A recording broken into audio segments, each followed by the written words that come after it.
आस्था channel पर कथा सुन रहे होंगे, जितने फेसबुक यूट्यूब पर कथा सुन रहे होंगे, जितने ऑनलाइन कथा सुन रहे होंगे, और जितने इस पवित्र छत्तीसगढ़ की धरा में इस हॉल में बैठकर भगवान शिव की पवित्र कथा का रसपान ग्रहण कर रहे हैं, उनकी चित्तवृत्ति में ये बात होगी। हम लाखों कर रहे हैं, पर लाखों नहीं, करोड़ों शिव भक्त, करोड़ों बेटा बेटी, करोड़ों शंकर के भक्त, लाखों शिव भक्त श्रावण के महीने में 2 लोटा जल भगवान शंकर को समर्पित करते हैं। लाखों भक्त, करोड़ों भक्त 2 लोटा जल भगवान शिव को समर्पित करते हैं। अब उन शिव भक्तों से पूछा जाए कि तुमने पिछले वर्ष भी कावड़ भरी थी, तुमने पिछले वर्ष कावड़ भरी थी, उस कावड़ का फल क्या मिला? तुमने पिछले वर्ष 2 लोटा जल चढ़ाया, उस 2 लोटे जल का फल क्या मिला? कोई उनसे पूछे कि शिव पुराण का, शंकर की अविरल भक्ति का फल क्या है?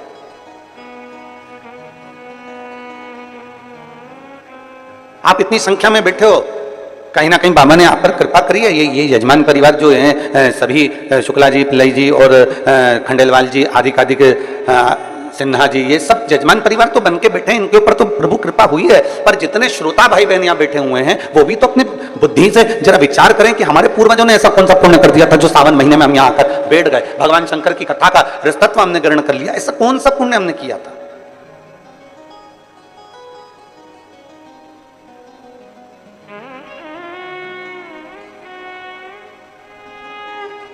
ऐसा पुण्य हमने कौन सा किया है? ऐसा सत्कर्म हमने कौन सा किया है? ऐसा भजन हमने कौन सा किया? हमने कल कथा में कहा था कि जितने बैठे हो ना, अपने अपने घर जाके नजर उतरवा लेना कि कहीं ना कहीं हमारे पुण्यता है, कहीं ना कहीं हमारी प्रबलता है।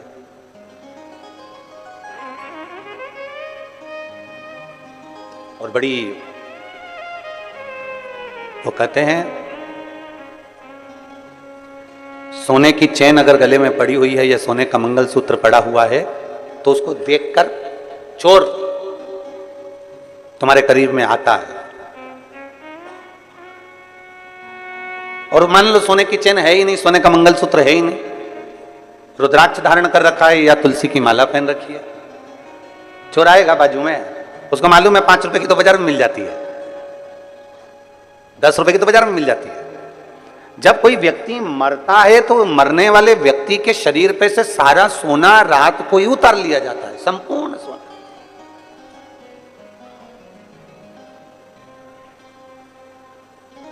पर उसके गले में अगर रुद्राक्ष पड़ा हो तो, उसके गले में रुद्राक्ष की माला पड़ी हो तो निकालेंगे? अरे जम के तो बोलो जरा, नहीं निकालेंगे। तुलसी की माला पड़ी है तो कोई निकालेगा?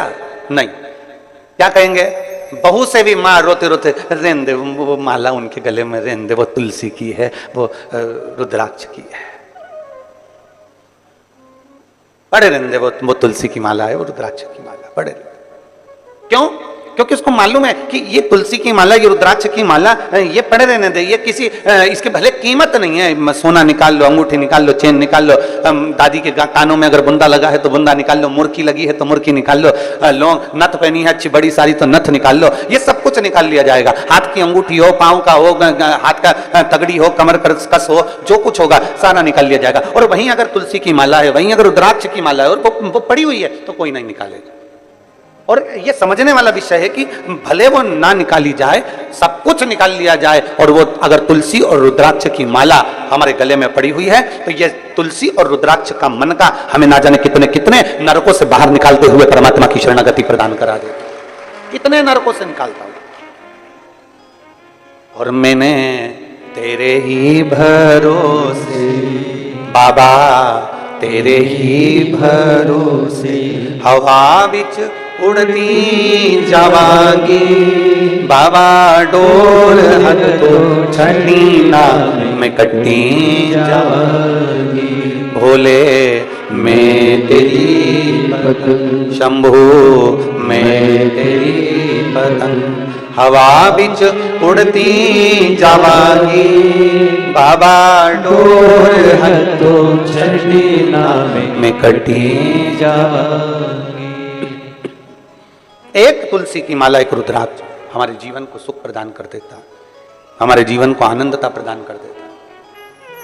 एक बेलपत्र हमारे जीवन को सुख प्रदान कर देता। हम शंकर भगवान का 1 लोटा जल समर्पित करते हैं, शिव की भक्ति करते हैं, शंकर को 1 लोटा जल चढ़ाते हैं, वो हमें कितना फल देती है, कितना फल देती है। एक कथा आती है, बड़ी सुंदर प्रसंग है, जरा स्मरण करिएगा सभी, जितने चैनल पर कथा सुन रहे हैं, जितने ऑनलाइन कथा सुन रहे हैं, सब अपनी चित्रवृत्ति में रखिएगा इस कथा। एक राजकन्या थी, बड़ी सुंदर, और राजकन्या इतनी सुंदर, इतनी बढ़िया, इतनी सुंदर, इतनी सुंदर, वो राजकन्या इतनी सुंदर कि उसको देखकर देवता भी आकर्षित हो जाए। इतनी सुंदर राजकन्या, इतनी सुंदर। अब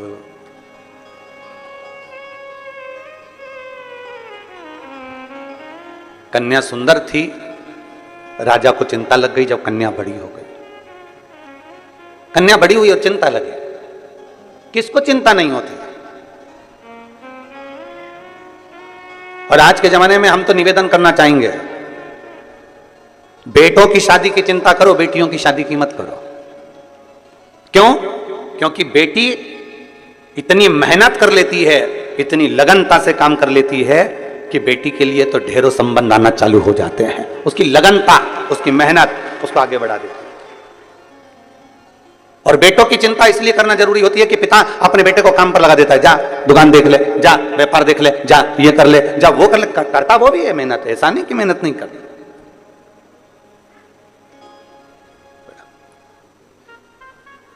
करता वो भी मेहनत है, बिठाओ भाई। ऐसा नहीं कि वो मेहनत नहीं करता, उसके पास में मेहनत करने का कुछ क्रम नहीं होता, वो मेहनत करता है, करता। और चिंता हमें बेटी की नहीं, चिंता हमें बेटे की रहे। बेटी अगर लगनता से मेहनत कर रही है, अपने पिता के कार्य के प्रति जागरूक है, अपने पिता के वचन के प्रति जागरूक है और अपने पिता के बोले हुए शब्द के प्रति जागरूक है, तो फिर बेटी की चिंता नहीं रहती, फिर बेटी की चिंता नहीं। शिव पुराण कह रही है, भगवान शंकर का संवाद कर रहा है, भगवान उग्रदानी का संवाद कर रहा है, भगवान शंकर की पावन कथा कर रही है। राजकन्या इतनी सुंदर थी, इतनी सुंदर राजकन्या कि उसको देखकर देवता भी आकर्षित हो जाए, इतनी सुंदरता उस राजकन्या में, इतनी सुंदर। और फिर निवेदन आप सबसे, क्रीम की चमक, क्रीम की चमक कुछ दिन की रहती है, और यदि अच्छे कर्म करे हैं तो वो चमक तुम्हारे मरते दम तक रहती है, वो अंतिम समय तक है। बोल बम का नारा है, इतना धीमे बोलोगे तो कल्याण तुम्हारा है। बोल बम का नारा है, सारी समस्या का हल। क्रीम की चमक थोड़े दिन की है, पर अच्छे कर्म की चमक तुम्हारी जिंदगी भर की है, जीवन भर की।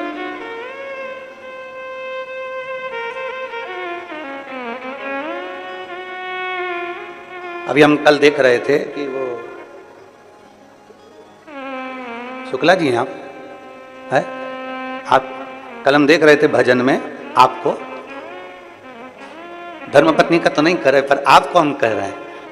जब भजन चल रहा था, आपको किसी से मतलब नहीं था, पर आपका नृत्य शंकर को रिझाने के लिए ऐसा जोरदार कमर से आनंद लेते हुए नाच रहे थे कि हमारा भी मन कर रहा था कि हम भी नीचे उतर कर आपके साथ आ जाएं। इतनी इतनी भोलेपन से, इतनी सहजता से। और अवस्था देखो क्या कितनी होगी, कितने साल के हो? 66। नजर उतरवा लेना। प्रणाम। आ जाइए, महाराज जी को लिया 2 मिनट माला पहना दो। एक सहजता का भाव, एक सरलता का भाव, एक नम्रता का भाव, एक विनम्रता का भाव।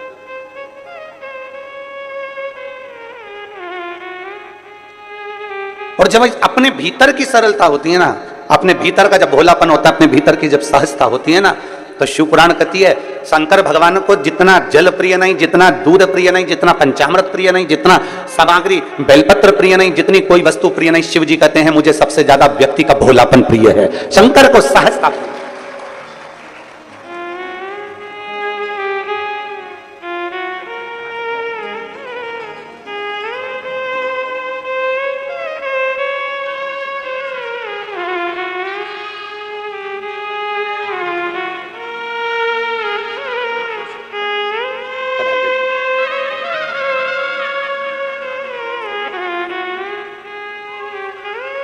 शिव तत्व की प्राप्ति, भोलापन जितना होगा आपके भीतर, वो सहजता का भाव शिव के करीब लेकर जाए। जितने भोले होगे आप उतने शंकर के पास हो। पर निवेदन एक ही है, भोले भोले के लिए बनो। संसार के लिए भोले बन जाओगे तो लोग तुम्हें पीछे धकाना चालू कर देंगे और एक कोने में ले जाकर छोड़ देंगे। फिर निवेदन करूंगा, फिर निवेदन, भोले भोले के लिए बनो। और भोले बनना है तो भोले व्यक्ति के लिए बनो, जो सहज हो उसके लिए हम सहज हैं, जो सरल है उसके लिए हम सरल हैं, जो आनंदमय है उसके लिए हम आनंदमय हैं। राजकन्या बड़ी सुंदर थी, देवता भी उसको देखकर आकर्षित हो जाए, इतनी सुंदर थी। पिता के मन में थोड़ा सा भाव जागृत हो गया। पिता के मन में लगा कि मेरी बेटी, इसका विवाह करना है मुझे, और मैं विवाह करना है, इतनी सुंदर है, इतनी सुंदर है। अब मैं किसी ज्योतिषी को बुलाऊं और ज्योतिषी को बुलाकर इसको जरा दिखाऊं कि मेरी बेटी का भाग्य क्या कहता है। और अगर मैं हर कोई ज्योतिषी को बुलाऊं तो वो श्रेष्ठता नहीं है। इसलिए उस पिता ने अपने राज पुरोहित को बुलाया, अपने राज्य के पुरोहित को बुलाया, अपने कुल गुरु को बुलवाया और राज पुरोहित को बुलाकर कहा कि राज पुरोहित जी, मेरी बेटी का मुझे विवाह करना है, आकर उसका भाग्य देख लीजिए और उसका भाग्य बता दीजिए।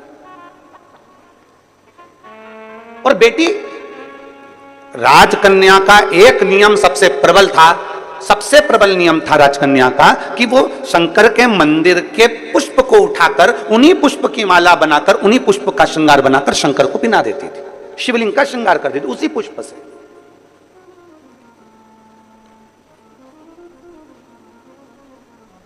जैसे आजकल तो खैर मंदिर में बेलपत्र मिलना बड़ा कठिन हो गया। आपके राजनांदगांव के मंदिर में मिलता है क्या बेलपत्र? मंदिर में चढ़ा हुआ मिल जाता है क्या?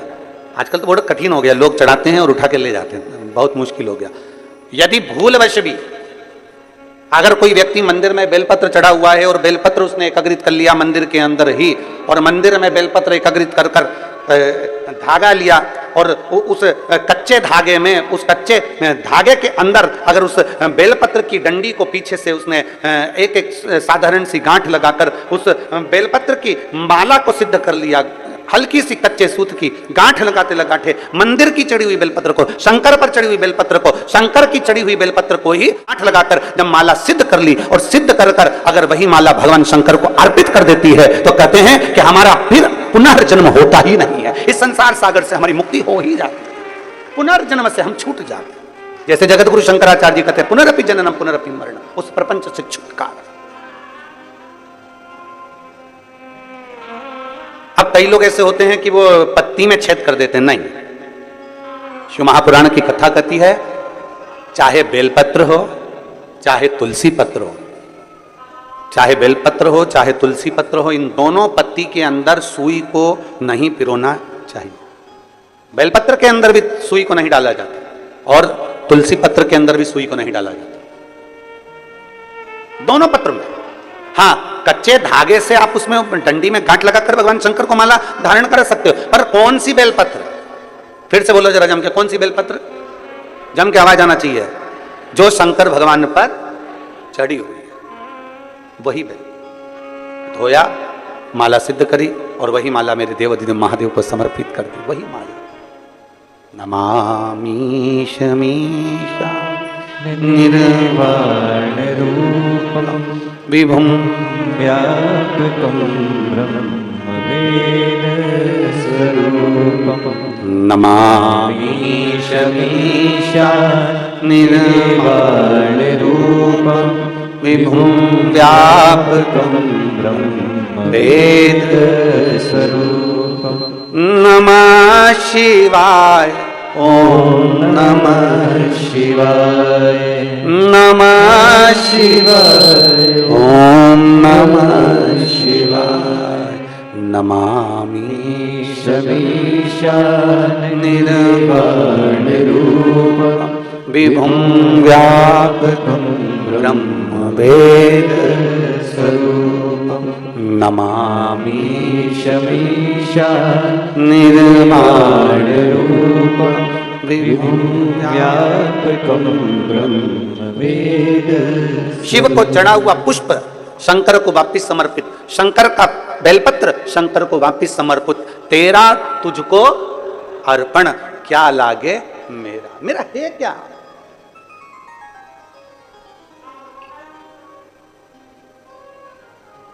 अब एक व्यक्ति पत्र लिखा भिलाई में उसने एक पत्र में बात लिखी कि गुरुजी आप कहते हो शंकर का चढ़ा फूल चढ़ा दो शंकर जी को, शंकर की चढ़ी बेलपत्र चढ़ा दो शंकर जी को, तो ये तो झूठा हो जाता है, ये तो बेकार हो जाता है। हम उस बच्चे से कहना चाहते हैं, अगर वो कथा सुन रहा होगा ऑनलाइन तो उसके चित्तवृत्ति में यह बात होगी। दुर्ग का वो बेटा है, अगर उसने बात कथा सुन रहा होगा तो उसके स्मरण में होगा कि आप कह रहे हो कि बेलपत्र झूठा हो गया, शंकर भगवान को चढ़ा फूल झूठा हो गया और वापिस शंकर भगवान को दे दिया। तो हम पूछे अच्छा भगवान ने लिया क्या? दूध, वो भी गाय के बछड़े का झूठा है। दूध निकालने वाला एक एक ग्वाला एक एक किसान जानता है, पहले बछड़े को छोड़ा जाता है, दूध जब नीचे आता है तब वो निकालता है। बछड़ा अपना मुंह लगा देता है, झूठा दूध निकाला गया है। जल मछली ने झूठा करा है, फूल भौरे ने झूठा करा है।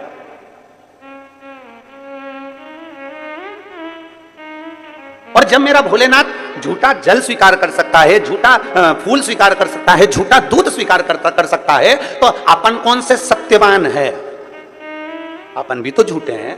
तो जरा विचार करो कि वो झूठा पुष्प, झूठा दूध, झूठा जल स्वीकार कर सकता है, तो मेरा शंकर अपन जैसे झूठे को भी स्वीकार कर सकता है। वो सरल है, सहज है, आनंद है।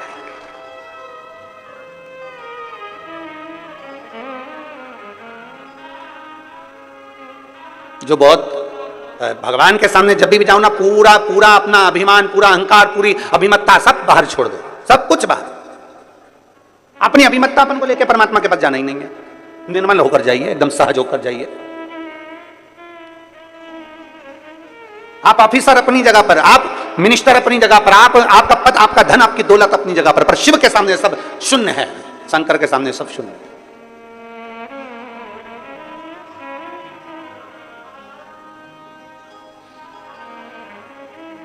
विचार करिएगा। बच्चा कहता है कि सब ये झूठा, हम कहते हैं झूठा नहीं, भगवान उसको स्वीकार करता है। एक शंकर पर चढ़ी हुई बेलपत्र 5, 7, 8, 15, 20 मिल भी गई और उसकी अपने माला तैयार करके शिव को समर्पित भी कर दी, तो ये श्रेष्ठता है उसमें।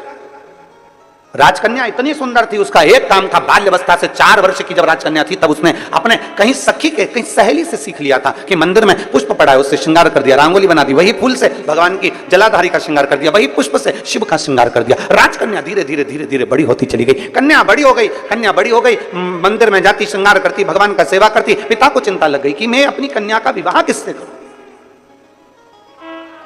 इसको किसको समर्पित करा जाए, किसको दिया जाए। और फिर निवेदन है, राजा जनक जैसी चतुरता लाकर रखना अपनी बुद्धि में। बेटी का विवाह करने से पहले राजा जनक जैसी विद्वत्ता लेकर आओ। राजा जनक ने एक संकल्प किया था, मेरी बेटी का विवाह मैं उसी के साथ करूंगा जो धनुष को उठाएगा, चढ़ाएगा, मैं बेटी उसको ब्याह दूंगा। राजा जनक जी ने ऐसा विचार क्यों किया? क्योंकि राजा जनक की बेटी माता जानकी जी जब 4 वर्ष की थी तब राजा जनक जी ने अपने सेवकों से कहा था, धनुष के नीचे का भाग लीप कराओ, पोंछ कराओ, आज मुझे पूजन करने आना है। सेवक गए, धनुष को 10-10 हजार सेवकों ने उठाया, पर धनुष उठा नहीं। सेवक वापिस आ गए, सीता जी खेल रही थी। 4 वर्ष की सीता जी को देखकर कहा, सेवकों ने तुरंत कहा, जानकी जी पिताजी आए तो कह देना हमने धनुष के आसपास का लीप दिया, पर धनुष हमसे नहीं उठा, इसलिए उसके नीचे हम गोबर से नहीं लीप पाए। आप कह दोगी ना? सीता जी ने कहा, क्या काका तुमसे धनुष नहीं उठा? चलो मैं उठाती हूं, तुम लीप देना। सीता जी गई, 4 वर्ष की माता जानकी जी ने अपने उल्टे हाथ से धनुष को उठा लिया, सीधे हाथ में गोबर लेकर लीप दिया और धनुष को रख दिया। जनक जी जब पूजन करने के लिए आए, तो जनक जी ने देखा कि आज धनुष के नीचे का भाग पहली बार लिपा हुआ है, ये किसने लीप दिया? सबने कहा जानकी जी ने लिपा है। जानकी, 4 साल की जानकी, बुलाओ सीता को। जानकी को बुलाया, जानकी बेटा तूने ये धनुष कैसे उठा लिया? उसने कहा पिताजी बिल्कुल सरल था, उल्टे हाथ से सीता जी ने अपने पिताजी के सामने धनुष उठाया, गोबर लिया और लीप के बताकर धनुष को रख दिया। जनक जी ने विचार कर लिया, मेरी बेटी अगर उल्टे हाथ से धनुष उठा सकती है तो इसका पति वो होगा जो धनुष को उठाएगा, चढ़ाएगा, तोड़ देगा, मैं बेटी उसके साथ ब्याह दूंगा। अर्थात जनक जी जैसी विद्वत्ता लेकर आना है। अपनी बेटी विद्वान है तो उससे दुगना विद्वान उसका वर होना चाहिए, अपनी बेटी ज्ञानवान है तो उससे दुगना ज्ञानवान उसका वर होना, अपनी बेटी चतुर है तो उससे चतुर उसका वर होना चाहिए, अपनी बेटी सुंदर है तो उससे सुंदर उसका वर होना चाहिए, अपनी बेटी बुद्धि विवेक में प्रबल है तो बुद्धि विवेक में प्रबल उसका वर होना चाहिए। हम क्या देख लेते हैं? एक पेट्रोल पंप देख लो, एक गाड़ी देख लो, एक बंगला देख लो, ये देख लो, वो देख लो और बेटी का विवाह कर दो। क्या मतलब?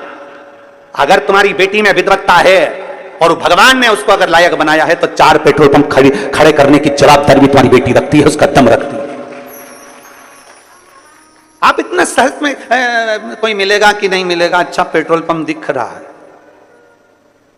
अच्छा पेट्रोल पंप दिख रहा है, अच्छी गाड़ी दिख रही है, अच्छा बंगला दिख रहा है, अच्छा धन दिख रहा है, और मालूम पड़े तुमने बेटी का विवाह कर दिया और लड़की शादी कर कर चली गई, और पेट्रोल पंप गाड़ी बंगला तो सब देखा पर बेटी के लिए वर अच्छा नहीं देखा। रात को 1-1 बजे तक आ रहा है, मालूम पड़े टन्न होकर आ रहा है, दोस्तों के साथ बैठा रहता है, 1 मिनट का समय उसको अपनी पत्नी के लिए नहीं है। जब भी घर में आता है ऐसा बोलता है कि घर में क्लेश हो जाता है, और तुम सोच रही हो कि पेट्रोल पंप से गुजारा हो जाए, तुम सोच रही हो गाड़ी और बंगले से गुजारा हो जाए। एक बात आपसे कहें, बाप बेटी को विदा करता है ना, सारा सोना चांदी कपड़े लत्ते जेवर आभूषण सब देकर भेजता है। बोलो बोलो, सही है कि गलत है? जब बाप बेटी को विदा करता है और बाप को मालूम पड़ जाए कि लड़का अच्छा नहीं है, मेरी बेटी का सम्मान नहीं करता, आदर नहीं करता, सत्कार नहीं करता, इसने सब बर्बाद करके रखा, बच्चों पर ध्यान नहीं देता, तो ईमानदारी से बोलो, बाप जमाई की इज्जत करेगा? अरे बोलो तो रे, करेगा इज्जत? नहीं करेगा। क्यों नहीं करेगा? क्योंकि मैंने अपनी बेटी को इतना देकर भेजा, बेटी को मैंने सम्मानजनक कर कर भेजा, और मेरे जमाई ने इसकी इज्जत नहीं करी, इसलिए फिर दूसरी बार बाप जमाई का एक बार आदर करेगा, सम्मान करेगा, फिर दूसरी बार आदर नहीं करेगा, सम्मान नहीं करेगा, क्योंकि मैंने देकर भेजा था और इसने आदर नहीं करा। उसी तरह परमात्मा है, परमात्मा ने आंख नाक कान पूरा शरीर देकर भेजा, पूरा शरीर दिया, अच्छे से अच्छा दिया। उस बाप ने पृथ्वी पर भेजने से पहले परमात्मा ने अपने को अच्छा बनाकर भेजा, और हम आए पृथ्वी पर और मालूम पड़े काम क्रोध लोभ मोह आसक्ति तृष्णा झूठ प्रपंच क्रोध, दिन भर गुस्सा गुस्सा गुस्सा, चिड़चिड़ चिड़चिड़ चिड़चिड़, दिन भर अपशब्द कहना, निंदा करना, बुराई करना, दिन भर उसमें लगा दिया, दिन भर उसमें लगा दिया। भगवान ने सोचा अब तुझे आ तो एक बार तुझे दे दिया, अब की बार दूसरी बार जन्म दूंगा, बनाऊंगा तो तुझे वही राजनांद गांव में भेजूंगा, पर कुत्ता बना के भेजूंगा, तो चिंता मत कर जाए। स्वान बनाकर भेज दूंगा पर इंसान बना के नहीं भेजूंगा, क्योंकि तूने इसकी कीमत नहीं समझी। ये शरीर तुझे दिया था, 5 कर्मेंद्रिय 5 ज्ञानेंद्रिय और एक मन रूपी शरीर देकर भेजा था, पर तूने इसको संभाला नहीं, उसको जाना नहीं। इतनी अच्छी बेटी दी थी पर तूने उसकी इज्जत नहीं करी, इतनी अच्छी बेटी दी थी इसकी इज्जत नहीं करी, इसको सोना पहनाकर भेजा, आंख नाक कान सब बनाकर भेजा। करोड़पति बेटी दी, 1-1 किडनी 5-5 लाख की दी, करोड़पति बनाकर भेजा, लाखों का सामान देकर भेजा, पर तूने इसकी इज्जत नहीं करी, तो अगली बार तुझे ये दूंगा नहीं, बनाऊंगा पर तुझे देश देश देश बनाऊंगा। कितनी मेहनत से बेटी की शादी करने से पहले जनक जी की कथा का स्मरण करिएगा, बेटी का विवाह करने से पहले जनक जी की कथा का स्मरण करिएगा कि बेटी समझदार है तो उससे दुगना समझदार उसका बर होना चाहिए। गाड़ी बंगला पेट्रोल पंप जमीन जायदाद नहीं देखना, सबसे पहले देखो कि जिस लड़के के साथ बेटी बिहार रहे हैं वो लड़का आपकी बेटी की इज्जत करेगा कि नहीं करेगा, आपकी बेटी का सम्मान करेगा कि नहीं करेगा। मालूम पड़े धन तो बहुत है पर क्या करे, क्या पेट्रोल पंप की पेट्रोल को खाएगी, ये गाड़ी बंगले को मुख में लेगी? नहीं। अपने पति के 2 शब्द प्रेम के मिल जाएं, आदर के शब्द मिल जाएं, बस बहुत है। जब दुख की घड़ी आए, जब कहीं बेटी को घर में ताने मिल रहे हो और जगह पर उसका पति एक बार साथ में खड़ा हो जाए, तो बेटी की भी छाती को लगता है कि मेरे साथ कोई है खड़ा होने वाला, कोई है मेरा साथ देने वाला। मालूम पड़े वो तो दोस्त के साथ बैठा है, क्या करे। राजकन्या की शादी करना बड़ी सुंदर है, पर शंकर जी से वो तो स्नेह कर कर बैठी है, शिव जी की पूजन करती है, शंकर भगवान का भजन करती है, शंकर जी की प्रीति रखती है, शिव जी का श्रृंगार करती है, शंकर भगवान का अनुमोदन करती है। अब शंकर भगवान का अनुमोदन कर रही है, शंकर भगवान की प्रीति कर रही है, शिव जी से आराधना कर कर बैठी है। तो अब जरा विचार करिएगा। राजपुरोहित को बुलाया गया और राजपुरोहित को बुलाकर कहा गया, राजपुरोहित जी आइए और मेरी बेटी का भाग्य देखकर बताओ कि इसकी किस्मत क्या कहती है। किस्मत क्या कहती है? राजपुरोहित अपने एक नगर में गांव में कहीं गुरुकुल चला रहे थे। राजपुरोहित बच्चों को पढ़ा रहे थे, बच्चों को पढ़ा रहे, गुरुकुल चला रहे हैं। उनके घर में बहुत सारे विद्यालय में बच्चे पढ़ रहे हैं और राजपुरोहित ने आज बच्चों में से कह दिया कि सुनो, मैं अपने राजा के यहाँ जा रहा हूं, क्योंकि राजा ने मुझे बुलाया उसकी बेटी के स्वयंवर के लिए, उसकी बेटी की शादी के लिए मुझे जाना होगा। राजपुरोहित आज अपना राज्य का सारा स्कूल का जो भी कार्य था वो बंद कर विद्यालय का, गुरुकुल का, आश्रम से सीधे राजा के भवन में पहुंच। राजा के भवन बेटी लगी थी शंकर की आराधना में। नमामि निर्वाण रूपम विभुं व्यापकं ब्रह्मेद स्वरूपम। नमः शिवाय, ओम नमः शिवाय, नमः शिवाय, ओम नमः शिवाय।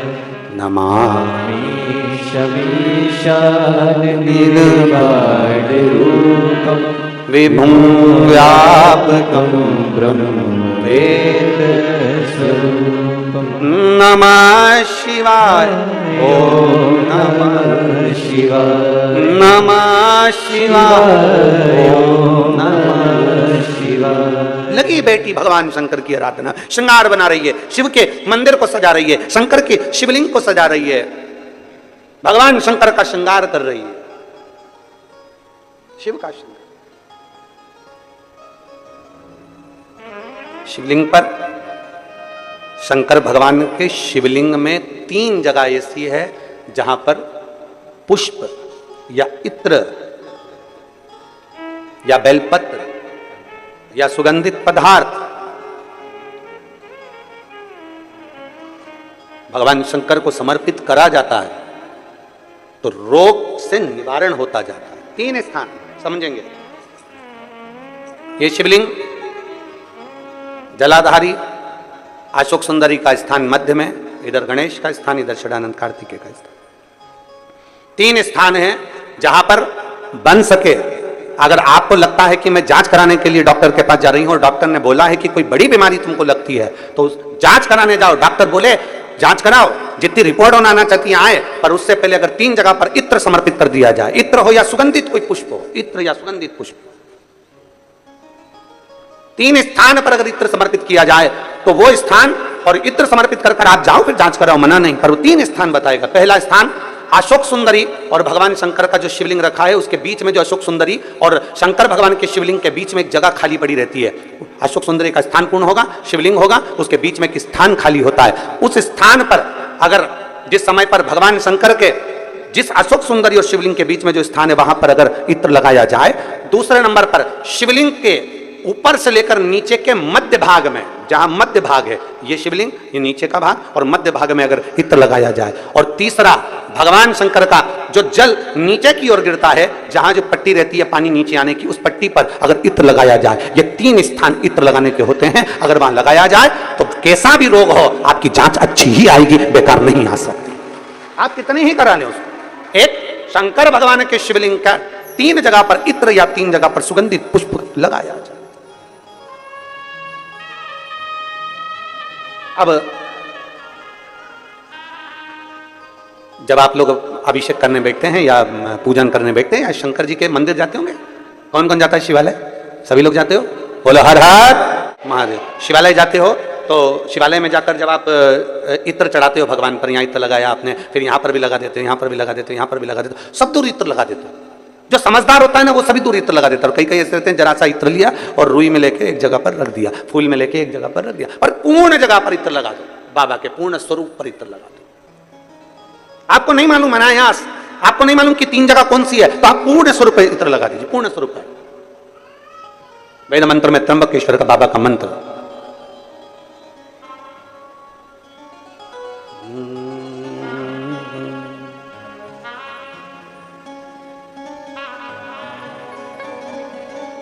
महामृत्युंजय मंत्र, वेद मंत्र का बड़ा सुंदर मंत्र, जिसका हम उच्चारण पूर्ण रूप से नहीं करते हैं व्यासपीठ से, उसको हम मंत्र को मन में गुनगुनाते हैं। एक बार आप भी बाबा के मंत्र को मन में गुनगुनाइए।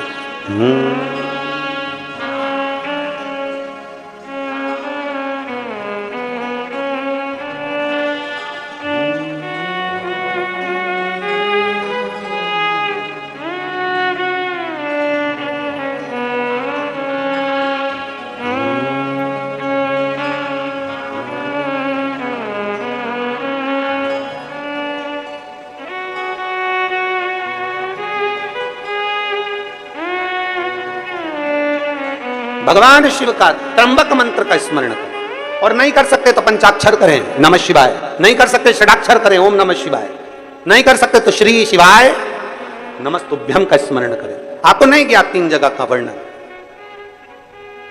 यहां तक शिव कथा कहती है। ये जो कई लोग कहते हैं हमारे कोई बच्चा जन्म से जो होता है ना, और कई बच्चे से जन्म से होते हैं जिनकी बुद्धि विकास नहीं कर पाती है, डॉक्टर कहते हैं ये बच्चा अन्य बच्चे से 2 साल 4 साल 3 साल 6 महीना पीछे चलेगा।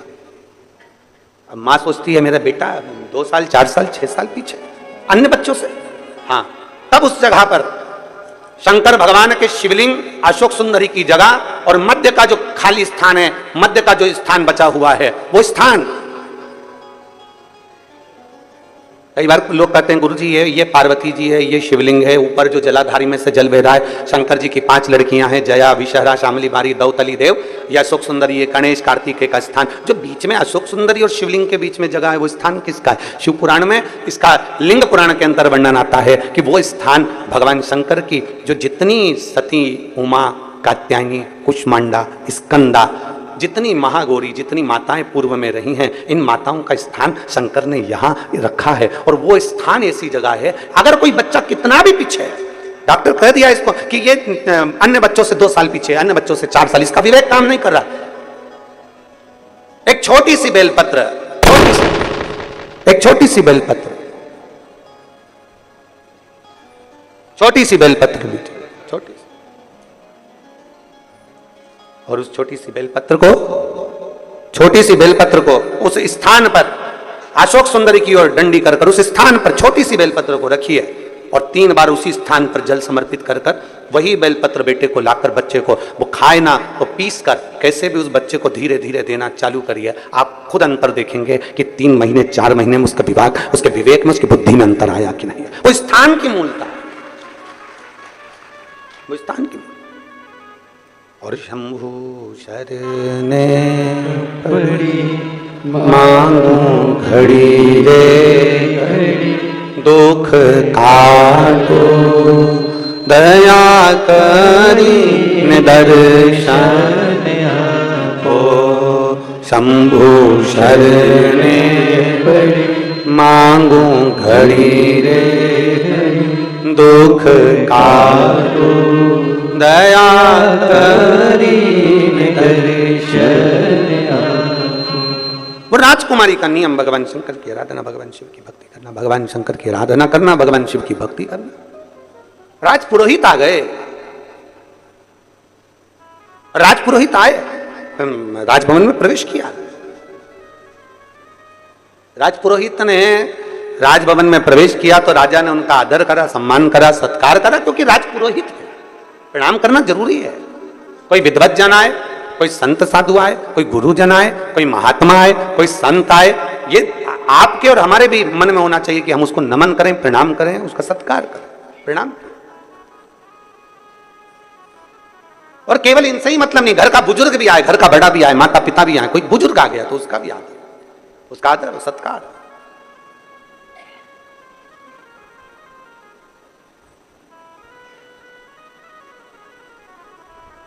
महाराज देखा, राजपुरोहित आए, कहा महाराज जी बेटी का भाग्य देखना है। बेटी का भाग्य? हाँ, ये बेटी का भाग्य देखकर बताओ, ये उसकी जन्म लग्न है, ये उसकी पात्रिका है, और आप उसका भाग्य देखिए, उसका भाग्य देखिए कैसा है। राजपुरोहित ने विचार करा कि मैं भाग्य देख रहा हूं, पत्रिका देख रहा हूं, बेटी का भाग्य देख रहा हूं, पर भाग्य बड़ा प्रबल है इसका, बहुत प्रबल, बहुत प्रबल है। ये जिसके यहां जाएगी उसके यहां 4 चांद लगा देगी, बहुत लक्ष्मी इसके चरण में, बहुत भाव है इसका, बड़ा। पर राजपुरोहित ने कहा कि इतना भाग्य प्रबल है इसका, मैंने ज्योतिषी के हिसाब से उसको देख लिया, पर मैं चाहता हूं कि उस लड़की को एक बार देखूं। राजा तेरी बेटी को मुझे देखना है। वो बेटी कहाँ है? मुझे तेरी बेटी से मिलना है। बेटी को बुलाया। मंदिर में सूचना गई, शिवालय में बेटी लगी थी भगवान शंकर की आराधना में। शंभो शरणे पड़ी मांगू घड़ी रे, दुख काटो दया करी दर्शन आपो। बेटी मंदिर में लगी, शिवालय में पूजन कर रही है, भगवान शंकर की माला सिद्ध कर रही है, माला तैयार कर रही है। बेटी माला बना रही थी, सूचना गई दरवाजे पर से, राजभवन से सूचना पहुंची, दरवाजे पर से सूचना पहुंची, महाराज राजकन्या के पास में आपके पिताजी ने आपको बुलाया। महाराज आवाज लगाए हैं, महाराज बुला रहे, आइए।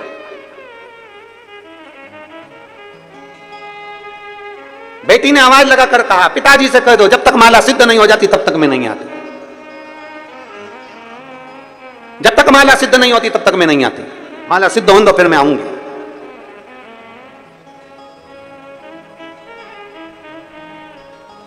देवरी देव महादेव का श्रृंगार कर रही है, माला सिद्ध कर रही है। फिर निवेदन मेरी जीजियों से, मेरे जीजाओं से, मेरी बेटियों से, मेरे बेटाओं से, मेरी माताओं से, फिर निवेदन राष्ट्र के सारे श्रोताओं से निवेदन है, शंकर के मंदिर जाने का तुम्हारा नियम है ना, कितना भी काम पड़ा रहे, शंकर के मंदिर जाने के नियम को तोड़ना मत, जाते रहो, उसके दरवाजे पर पहुंचते रहो। शिव मंदिर जाने के नियम को प्रबल कर लो, पक्का करो एक नियम।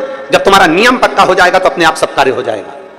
क्या नियम हमारे कार्य को प्रबल बना सकता? क्यों नहीं बना सकता। एक व्यक्ति ने सुन लिया कि कोई नियम लेना चाहिए, एक गुरुजी ने कह दिया नियम ले, कोई सा भी नियम ले पर ले, तो उस व्यक्ति ने नियम ले लिया कि मेरे पास में कुमार रहता है, मैं सुबह से कुमार का मुंह देखूंगा। घड़ा बनाने वाला कुमार, मिट्टी के बर्तन बनाने वाला कुमार, उसका मैं मुंह देखूंगा। नियम ले कोई सा भी, उसने नियम ले लिया, जब तक मिट्टी के बर्तन बनाने वाले कुमार का मेरे पड़ोसी का मुंह नहीं देख लूं तब तक मैं खाना नहीं खाऊंगा। नियम लिया। अब रोज नियम से कुमार का मुंह देखता। एक दिन 8 महीने 15 महीने निकल गया, 8-15 महीने निकलने के बाद 1 साल पूरा निकल गया। कुमार का मुंह देखते देखते देखते मुख निकलने समय निकल गया। एक दिन कुमार कहीं चले गया और वो दिखा ही नहीं, 2 बार 3 बार देखा, दिखा ही नहीं। मैं रोटी कैसे खाऊं, भूख लग रही इसको। इसने कुमार के घर गया, उसकी पत्नी से पूछा क्यों तुम्हारा पति कहाँ गया?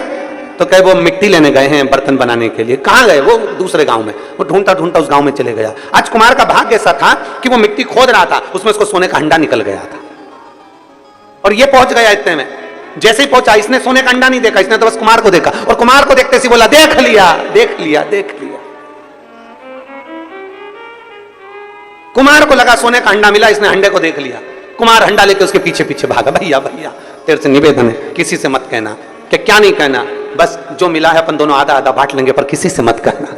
अपन दोनों आधा आधा बांट लेंगे पर किसी से मत कहना। उस व्यक्ति ने पूछा किसका नहीं कहना, क्या नहीं कहना? कि मुझे जो सोने का अंडा मिला है उसका मत बोलना, आधा तेरा आधा मेरा, दोनों ने बांट लिया। उस व्यक्ति ने कुम्हार के हाथ जोड़कर कहा भैया मैंने तो एक नियम लिया था, वो नियम था तेरे मुंह देखने का। उस समय भी मैंने अंडा नहीं देखा था, पर तेरा मुंह देखने का नियम मुझे इतना फल जाएगा कि आधा सोना मिल जाएगा, इससे बढ़कर सुख और क्या चाहिए।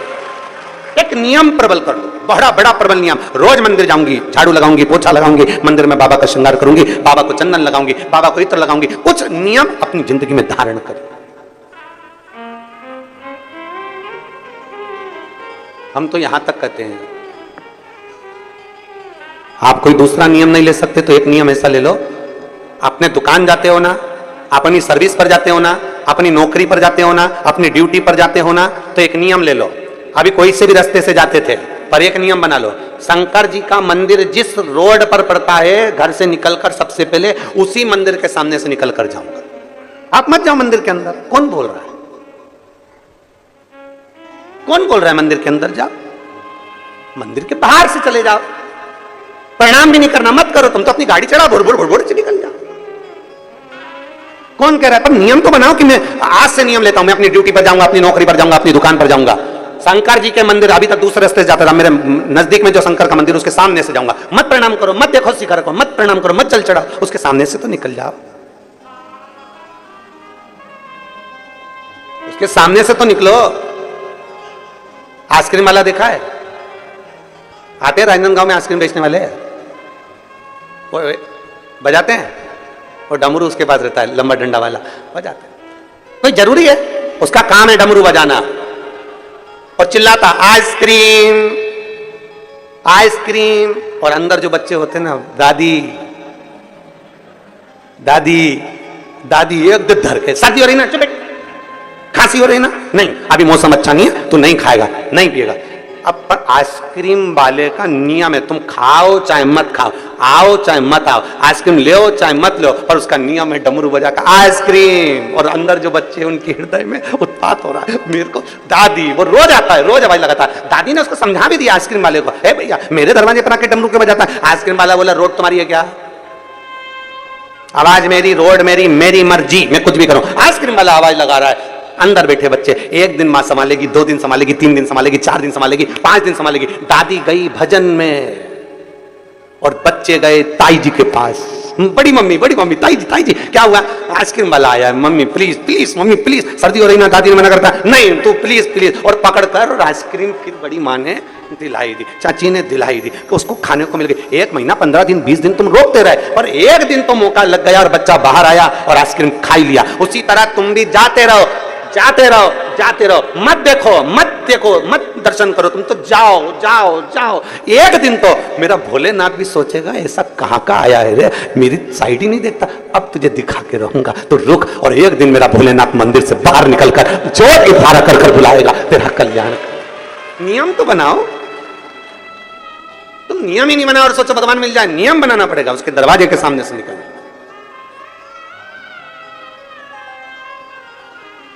एक कथा बहुत पहले हमने सुनाई थी कि एक भक्त भगवान नहीं सुन रहे थे तो मंदिर जाता था, पर पानी लेकर जाता था, शंकर जी पे नहीं चढ़ाता था। शंकर जी 2-3 महीने हो गए शिव जी पे जल नहीं चढ़ाता और आसपास चढ़ा किया जाता, पर शंकर जी पे नहीं चढ़ाता। शंकर जी को लगा कितना एबला है? बताओ कितना एबला है। शंकर जी ने पार्वती से कहा रोज मंदिर आता है और जल लेके आता है, चढ़ाता नहीं है। अब जरा विचार करिए,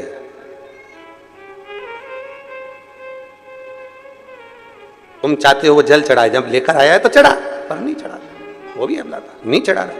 पार्वती जी से कहा पार्वती ये मेरे मंदिर में आता है, शिवालय में आता है और जल नहीं चढ़ाता। तो पार्वती जी बोली क्या हुआ नहीं चढ़ाता, तो इतने सारे भी तो चढ़ाते, मत चढ़ा, तो नहीं चढ़ाए तो कौन सी दिक्कत वाली बात है, नहीं चढ़ाना।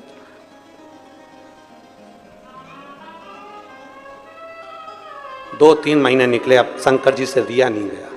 एक दिन शंकर जी उसके पीछे पीछे उसके घर तक चले गए और एक बच्चे का रूप रखकर उसका हाथ पकड़कर बोले काका तू मंदिर में सब दूर जल चढ़ाता है और मुझे जल नहीं चढ़ाता, शिव को जल नहीं चढ़ाता, क्यों? काका ने कहा शंकर हमारी नहीं सुनता इसलिए नहीं चढ़ाते। उसी समय शिव जी प्रकट होकर बोले कल से सुनूंगा, पर तू अभी चल के जल चढ़ा, अभी चल जल चढ़ा। बोला है मेरा शिव, अड़भंगा है मेरा शिव। और शीश गंगा की धार, गले सर्पों का महादेव, बोले कैसे करूं तेरी सेवा, तेरी सेवा में जल ले आई, उसे मछली भी झूठा कराई, जल कैसे चढ़ाऊं बोले कैसे रिझाऊं महादेवा, बोले कैसे करूं तेरी सेवा। शीश गंगा की धार, गले सर्पों का हार, महादेवा, बोले कैसे करूं तेरी सेवा। कैसे करें हम सेवा, कैसे करें जा, हम कैसे प्रार्थना करें, कैसे निवेदन करें? एक नियम अपने भीतर बनाइए, उस नियम को अपने भीतर बनाओगे तो शिव प्रसन्न हो। एक बेलपत्र का, एक लोटे जल का, पूरा विश्व एक लोटे जल का नियम बनाया है। पिछले वर्ष कई करोड़ लोगों ने शिव भगवान शंकर का पार्थिव पूजन किया था और इस साल उससे बढ़कर लोगों ने पार्थिव पूजन किया। मतलब ये अंदाजा है कि लोग एक लोटा जल शिव जी के मंदिर में चढ़ाते हैं तो उनका नियम पक्का होते चले जा रहा है। जब हम कोई नियम बना लेते हैं तो मेरे महादेव को तुम्हारा भंडार भरने के लिए आना ही पड़ता है। नियम बना है ना, एक पत्र आया है,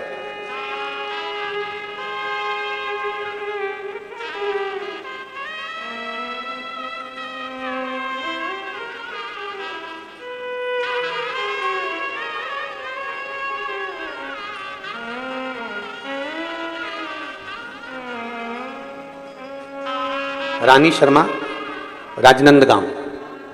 कहीं बैठी हैं रानी शर्मा तो हाथ हिलाइएगा। आप ही हैं, हाथ हिला दो एक बार ऐसा। श्री शिवाय नमस्तुभ्यम। आइए एक बेलपत्र लेकर चलिए। मैं रानी शर्मा भगवान देवादिदेव महादेव की भक्ति का, पशुपतिनाथ के व्रत का मैं क्या वर्णन करूं। गुरुदेव, मेरे बड़े बेटे की सरकारी नौकरी के लिए अप्लाई किया और बहुत प्रयास किया, पर कहीं ना कहीं किसी ना किसी रूप में रह जावे। पर एक नियम आप बताते हैं एक लोटे जल का पशुपति व्रत का, मेरे बाबा ने ऐसी सुनी कि मेरे बेटे की बाबा की कृपा से सरकारी नौकरी लग गई, इसलिए मैं बाबा को यहां प्रणाम करने के लिए आया। आ जाओ।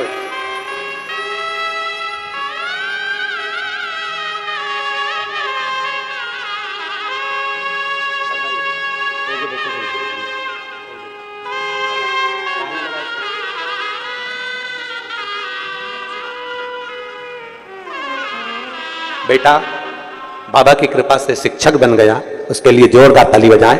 शिव कृपा। एक नियम जब हम अपनी जिंदगी में बनाते हैं, एक नियम, तो वो कहीं ना कहीं सार्थक होता है। एक पत्र हो रहे,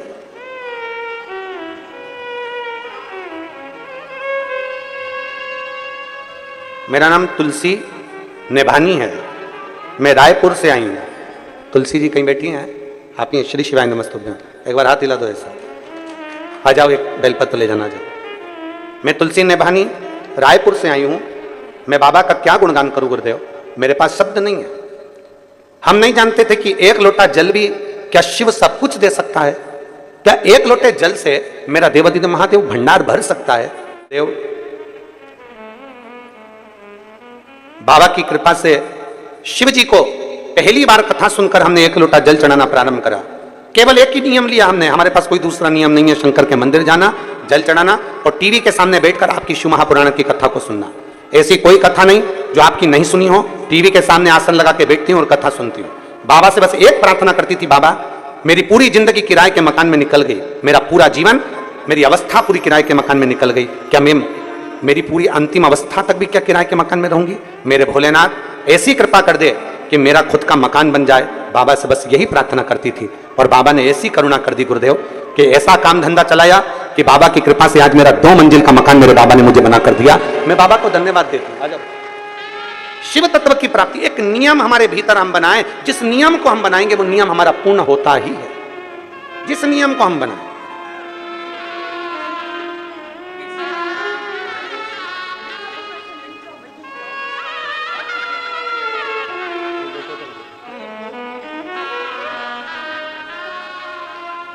शिव कृपा के बिना नहीं मिल सकता। और तेरी कृपा बिना न हिले एक भी अणु, लेते हैं श्वास तेरी कृपा से तनु। बखान क्या करूं मैं राखों के ढेर का, चपटी भभूत में खजाना कुबेर का। हे गंगाधार मुक्ति द्वार ओमकार तू, बोले ओमकार तू। आयो शरण की आय शंभु तार तू। एक विश्वास अपने भीतर प्रकट कर लो, एक भरोसा अपने भीतर प्रकट कर लो कि मुझे शिव के मंदिर में जाकर यह नियम बनाना है कि शंकर की यह अशोक सुंदर वाली जगह यहाँ इत्र लगाना है, या यहाँ बेलपत्र चढ़ाना है, या यहाँ फूल चढ़ाना है, या यहाँ मुझे जल चढ़ाना है, या मुझे झाड़ू लगाना है, या मुझे पोछा लगाना है, या मुझे शंकर के मंदिर में दीप लगाना है, या शंकर जी की चढ़ी हुई बेलपत्र धोकर शंकर जी को चढ़ाना है, शंकर जी की माला तैयार करना है, फूल से श्रृंगार करना है, या शंकर के मंदिर में अगर कहीं कचरा है तो उसको झाड़ू से झाड़ कर साफ करना है, दीवार भी है तो उसको भी साफ करना है। ये नियम, या मुझे भगवान शंकर के मंदिर का ये नियम मैं ले रही हूं, ये नियम मैं।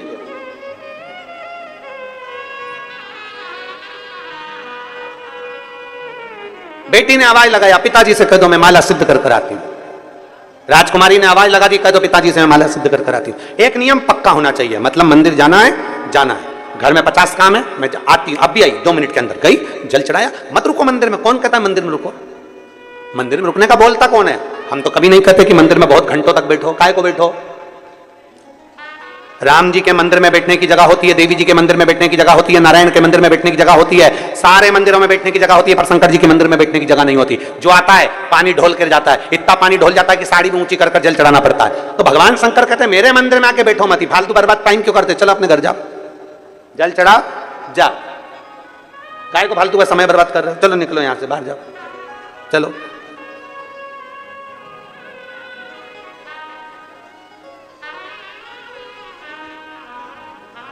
शिव के आश्रित हो, शंकर के आश्रित।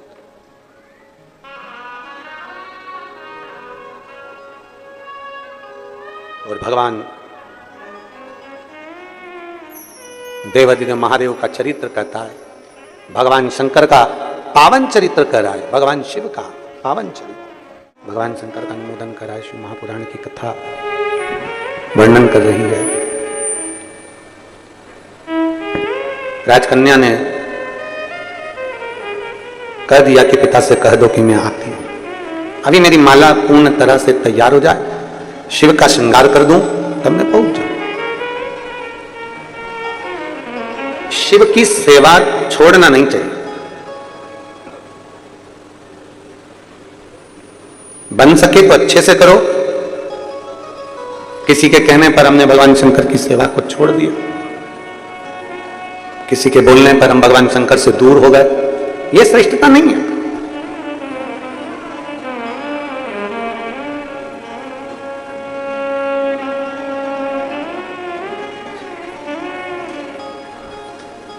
साड़ी खरीदने के लिए दुकान पर जाते हो आप लोग? बोलो तो जम के। एक साड़ी देखकर ही ले आते हो क्या? कितनी साड़ियां देखते हो? कम से कम 5, 7, 10 साड़ी तो देखते हो। और मेरे जीजा उन भी कपड़े खरीदने जाते हैं तो 10 तरह का जीन्स देखते हैं, टी शर्ट देखते हैं, कपड़ा देखते हैं कि भाई ये जो अच्छा लगेगा वही तो लेंगे।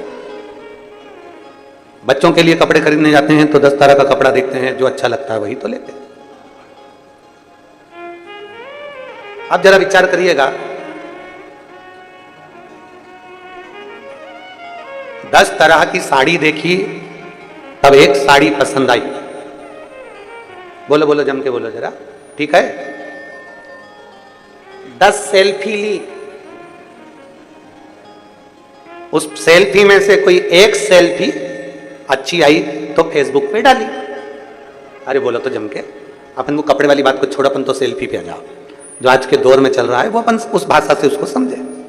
10 फोटो खींचे, उसमें से कोई एक फोटो अच्छा आया तो अपन ने उसको फेसबुक पे डाला, और अच्छा फोटो आया तो अपन ने उसको फ्रेम में, अरे बोलो जम के, लगवाया, फ्रेम में जड़वाया। कितना जोरदार है, यहाँ लगा दो। 10 फोटो खींचे तो उसमें से एक फोटो हम फेसबुक पर डालते हैं, इंस्टाग्राम पर डालते हैं, एक फोटो हम फ्रेम में जड़ लेते हैं। अगर अच्छा है तो 10 में से एक अच्छा निकला तो हमने उसको फ्रेम में जड़ा, फेसबुक पे डाला, आपको अच्छा लगा। 10 में से एक फोटो अच्छा लगा तो फ्रेम में जड़ा गया, फ्रेम में लगाया गया। उसी तरह 10 बार दिन भर में भगवान को पुकारते रहो। कोई सी पुकार अगर भोलेनाथ को अच्छी लग गई तो उसके भी दिल की फ्रेम में तुम जाकर बैठ जाओ। 10 बार पुकार, जब फ्री हो जाओ, जब तुम्हारा मन लग जाए, जब तुम्हारा चित्त लग जाए, बैठ गए। श्री शिवाय नमस्तुभ्यं, श्री शिवाय नमस्तुभ्यं। क्यों? कई लोग प्रश्न करते हैं, गुरुजी आप कथा करते हो, कथा के बीच में श्री शिवाय नमस्तुभ्यं बुलवाते हो, ये बार बार कथा के बीच में क्यों बुलवाना? क्योंकि आप 10 बार पुकारोगे, आप 25 बार पुकारोगे, आपकी पुकार में से एक पुकार मेरे शंकर को प्रिय लग जाएगी, मेरे शंकर को पसंद आ जाएगी। और कौन सी पुकार तुम्हारी भगवान शंकर को प्रिय लग जाए? आपका कौन सा फोटो अच्छा आ जाए तो आप उसे फ्रेम में जड़ लेते हो, और भगवान शंकर को कौन सी पुकार अच्छी लग जाए तो भगवान शंकर अपने दिल में जड़ लेते हैं उस फोटो, उस पुकार। आप पुकारते रहो, आप उसको बुलाते रहो, आप उससे विनती करते रहो, आप उससे निवेदन करते रहो, आप उससे कहते रहो, वो आता। जब फ्री मिल जाओ, जब समय मिल जाए तब उसे पुकारो। कोई सी पुकार तो सुनेगा, कोई पुकार तो उसको स्वीकार करना पड़ेगी। आप बार बार बुलाएंगे, बार बार बुलाएंगे तो कोई तो स्वीकार करेगा। आप उसको पुकारते रहो, वो आएगा। तेरे मंदिर में आना मेरा काम है और मेरी बिगड़ी बनाना तेरा काम। तेरी चौखट पर मैं आई ही गया, मुझे दर्शन दिखाना तेरा काम। आप पुकारते रहो। कोई एक नियम के अनुसार हम बार बार उसको पुकारे, बार बार आएगा। श्री शिवाय नमस्तुभ्यं, श्री शिवाय नमस्तुभ्यं, श्री शिवाय नमस्तुभ्यं, श्री शिवाय नमस्तुभ्यं। पुकारते रहे। राजकन्या ने कह दिया, पिताजी से जाकर कह दो कि मैं अभी भगवान शंकर की विरल भक्ति में लगी हूं, मेरा श्रृंगार पूरा होगा मैं पहुंच जाऊंगा, मेरा भजन पूरा होगा और मैं पहुंच जाऊंगा। आप कह दो, कुछ एक पुकार मेरा शंकर स्वीकार कर लेता। पुकारोगे बार बार तो सुनेगा। क्यों? बच्चों की फीस जमा कर दी? क्यों? बच्चों की फीस जमा कर दी? एक बार नहीं सुना, 2 बार नहीं सुना, 3 बार नहीं सुना, 4 बार नहीं सुना, भले बोलेगा नहीं पति, पर तुमने जैसे ही फोन लगाया, क्यों बच्चों की फीस जमा कर दी, बोलेगा नहीं, तुरंत उसी समय पर किसी को फोन लगा देगा, स्कूल चले जाना, बच्चे की फीस जमा कर देना। खुद नहीं गया, किसी को भेज दिया और बच्चे की फीस जमा करवा दी, खुद नहीं गया। मेरा महादेव भी ऐसा ही है, जब देख लेता है कि पुकार रहे हैं तो मेरा महादेव भले ना आए पर यह पक्का है कि फीस तो जमा करवा ही देता है, भले ना आए और वो पहुंचकर कुछ ना कुछ ऐसी कृपा कर ही देता है।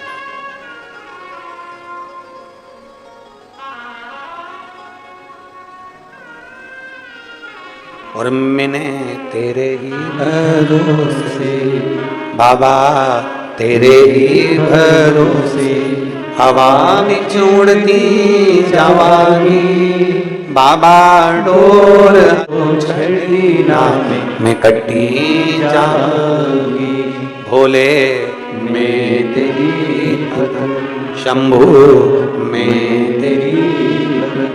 पिताजी से कह दो मैं आती हूं। बेटी राजकन्या ने भगवान शंकर का श्रृंगार करा। राजपुरोहित पत्रिका देखकर समझ गई कि इसका भाग्य प्रबल है, एक बार लड़की को देख लूं वो कैसी है, उससे मिल लूं। राजपुरोहित ने इंतजार किया, राजपुरोहित ने इंतजार किया। बेटी अपनी सहेली के साथ में दौड़ कर आई। श्रृंगार करने के बाद जब बेटी दौड़ कर आई अपनी सहेली के साथ में, दौड़ कर आई,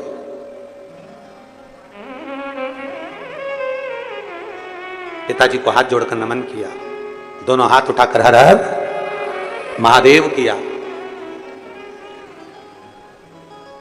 कुल गुरु पुरोहित को बुलाकर कहा कि देखिए ये मेरी बेटी है, ये मेरी बेटी है, अब आप इसका भाग्य बता दीजिए, इसका भाग्य क्या कहता है। इतनी सुंदर बेटी, इतनी सुंदर बेटी, इतनी सुंदर बेटी। राजपुरोहित की बुद्धि देवर्षि नारद जैसी हो गई, देवर्षि नारद जैसी। नारद जी को बुलाया था राजा ने अपने नगर में और बुलाकर कहा कि ये मेरी बेटी है और इस बेटी का भाग्य देखकर बताओ। तो देवर्षि नारद ने सोचा इतनी सुंदर कन्या, इससे तो मैं ही ब्याह कर लूं। भगवान से वर मांगने के लिए नारद जी ने तब किया कि मेरा सुंदर स्वरूप बना दो जिसमें मेरा हित हो जाए। सुनिए कथा, काहे का मुख बन गया था? बंदर का। परहित की बात करोगे, परहित की बात करोगे तो दुनिया में राज्य करोगे, और स्वयं की हित की बात करोगे तो एक दिन धक्का खाकर ठोकर खाकर जमीन पर गिर जाओ। परहित की बात, संत साधु गुरुजन ब्राह्मण जन तपस्वी जन साधक जन और घर के बुजुर्ग माता पिता, परहित की बात। आवाज सेट नहीं हो रही तुम्हारे साउंड की। परहित की बात करें, माता पिता गुरु शिक्षक सदगुरु, परहित की बात, परहित। और जब परहित की बात करेंगे तो एक आनंद के साथ हम आगे बढ़ेंगे, परहित के साथ। इतना सुंदर हमारा भारत भूमि का एक स्वभाव है, कितनी सुंदर बात है। सर्वे भवन्तु, जम के बोलो जरा, जम के, सर्वे भवन्तु सुखिना, साफ सुखी रहे। धर्म की आवाज थोड़ी धीमी आ रही है, जरा जम के बोलो। धर्म की, अधर्म का, प्राणियों में विश्व का कल्याण हो। यह हमारा सनातन धर्म कहता है कि विश्व का कल्याण हो। यहां सनातन धर्मी कहते हैं कि विश्व का कल्याण हो, बाकी के लोग कह सकते हैं कि हमारा कल्याण हो, और सनातन धर्म कहता है कि विश्व का कल्याण। यहां संपूर्ण जगत के हित की बात कही है, संपूर्ण विश्व के कल्याण की बात कही है। आज ये जजमान परिवारों यहाँ बैठे हुए हैं, सीताराम गौरी शंकर खंडेलवाल राजनांदगांव से, चंद्रशेखर पिल्ले जी, श्री अनिल शुक्ला जी, परमेश्वर सिन्हा जी, ये सब बैठे हैं। कथा के मुख्य यजमान का पद ग्रहण कर कर बैठे हैं। किस लिए बैठे हैं? कि हमारे राजनांदगांव की कथाएं छत्तीसगढ़ की पवित्र भूमि पर भले ऑनलाइन कथा चल रही हो, पूरा विश्व इस कथा को देख रहा है, पूरा विश्व सुन रहा है।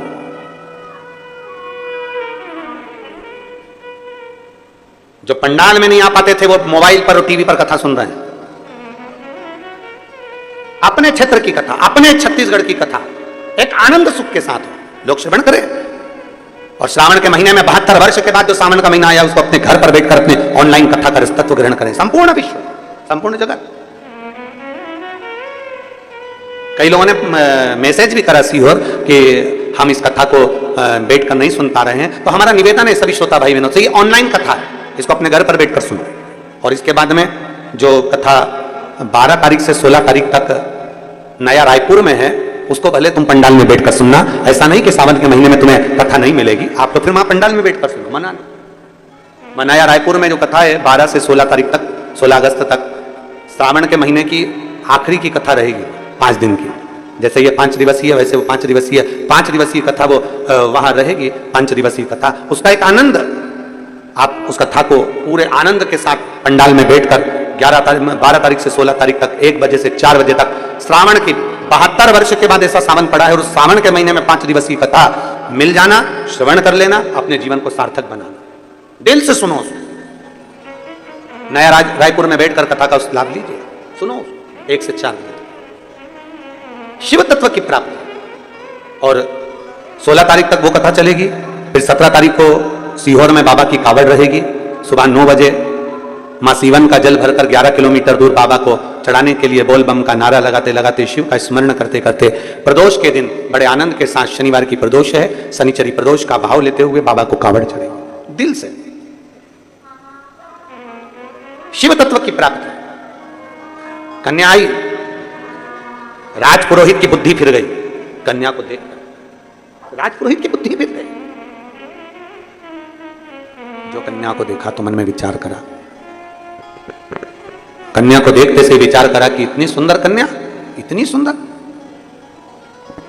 मन में आया कि इसका भाग्य इतना प्रबल है, इसका योग इतना प्रबल है, और अगर ये कन्या मेरे से शादी कर ले तो कितना अच्छा हो जाए। अब तू राजपुरोहित है, तू उस राज्य का गुरु है।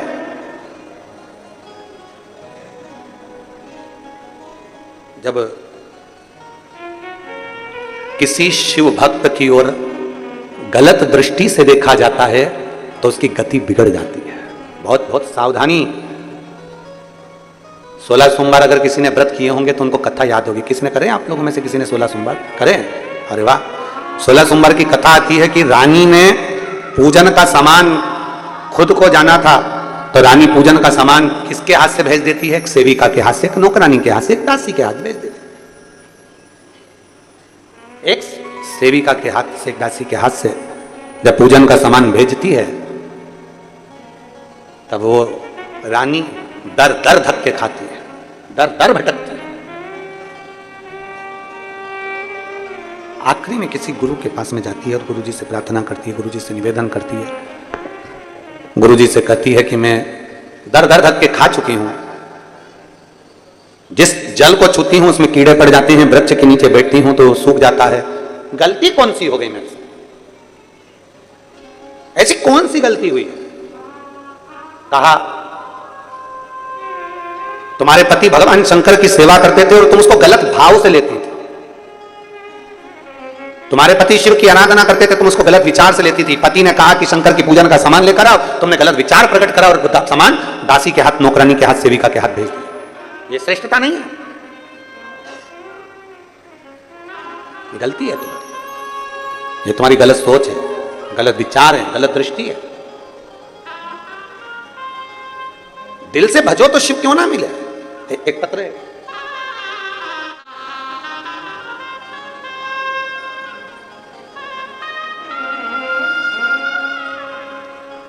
मैं गामिनी देवांगना, पति श्री दिनेश कुमार देवांगन, सिंह दई चौक मोहरा में रहती हूँ। कहीं बैठी हैं आप ही हैं? श्री शिवाय नमस्तुभ्यं। आ जाओ, एक बेलपत्र लेकर चले जाए, आ जाइए। मेरी बेटी गीतांजलि देवांगन आई है क्या? गीतांजलि भी आई है साथ में? हाथ हिलाओ। गीतांजलि, मेरी बेटी गीतांजलि देवांगन। ये डीले कम करिए और आवाज थोड़ा क्लियर करिए, ऊपर थोड़ा पीछे का, ऊपर वाला बढ़ाइए इसको। मेरी बेटी गीतांजलि देवांगन, जिसको एक चर्म का रोग हो गया था, जिसके कारणवश इसके बाल गुच्छे की गुच्छे पूरे के पूरे बाल इसके निकलते चले गए। कभी कहीं के बाल निकल जाते, कभी कहीं के, और पूरे बाल इसके धीरे धीरे धीरे धीरे चले गए। डॉक्टरों को दिखाया, डॉक्टरों ने इलाज करा, पर उससे भी इसके बाल नहीं आए। इसके बाल 2 दिन 3 दिन निकलते और पूरे की पूरे गुच्छा की गुच्छा बाल अपने आप चले जाते, क्योंकि इसको चर्म रोग हो गया। डॉक्टर ने कहा इसका इलाज हमारे पास में नहीं। तब हमने शिव महापुराण की कथा सुनना प्रारंभ करी टीवी पर। सीहोर गए, वहां से रुद्राक्ष लेकर आए। मेरी सासू जी ने कहा कि उस रुद्राक्ष को तांबे के कलश में गलाकर उसका जल इस बच्ची को पीने को भी दो और उसी से इसका स्नान कराना प्रारंभ करा। हमने बेटी को शंकर पर चढ़ी हुई बेलपत्र देना चालू करा, बेटी को शंकर जी के मंदिर भेजना चालू करा, रुद्राक्ष का जल लाते, उस जल को पिलाते और वही जल इसके बालों में भी लगाना प्रारंभ करा। डॉक्टरों की दवाई तो हमने बंद कर दी, क्योंकि उससे आराम नहीं लग रहा था, क्योंकि उससे पूरे के पूरे बाल गुच्छे के रूप में निकल रहे थे। तब हमने बेटी को रुद्राक्ष का जल देना प्रारंभ करा। आज मैं बाबा को धन्यवाद देने के लिए आई हूं कि अब बेटी को एक भी दवाई देना नहीं पड़ती और मेरी बेटी के पूरे बाल आ गए और मेरी बेटी ठीक हो गई। मैं बाबा को धन्यवाद देने के लिए।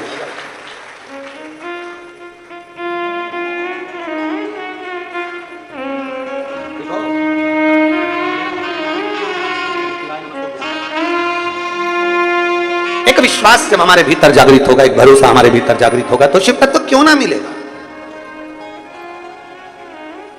शिव तत्व कैसे प्राप्त नहीं होगा?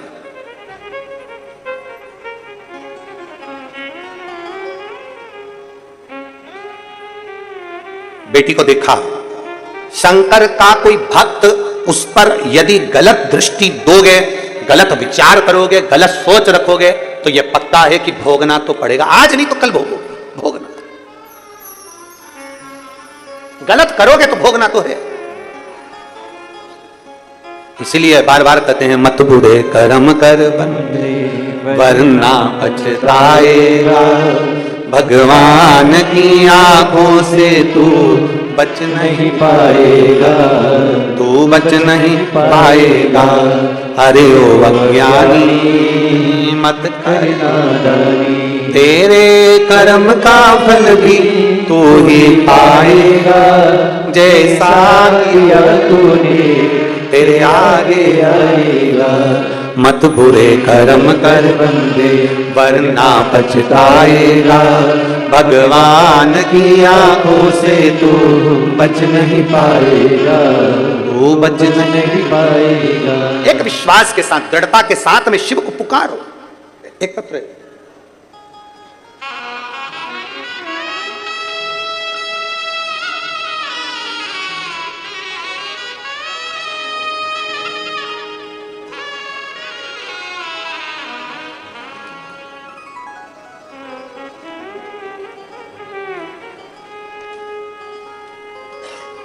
श्रीमती उमा योगेश पांडे